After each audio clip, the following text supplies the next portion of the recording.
Yalan dünya sana sesleniyorum. Artık hiçbir şeyinden zevk almıyorum. Dolaştıkça bağrımda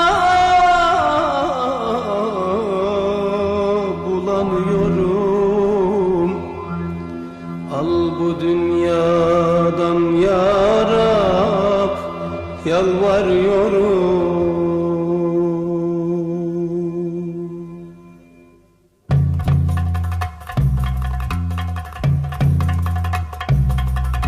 Dert sayanım derdim artar eksilmez. Sabır teselliden müjde getirmez. Bir kaderim var belli değişmez. Al bu dünyadan ya Rab, yalvarıyorum. Bir kaderim var belli değişmez. Al bu dünyadan ya Rab, yalvarıyorum. Al bu dünyadan ya Rab, yalvarıyorum.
Yalan dünya sana ettim neyledim.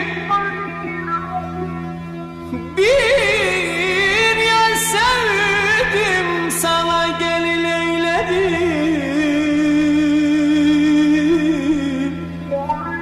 Felek vurdu sillesini, Mecnun'a döndüm. Al bu dünyadan ya Rab, yalvarıyorum.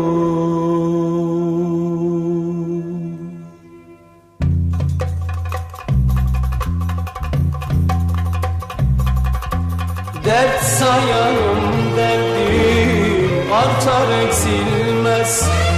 Sabır teselliden müjde getirmez.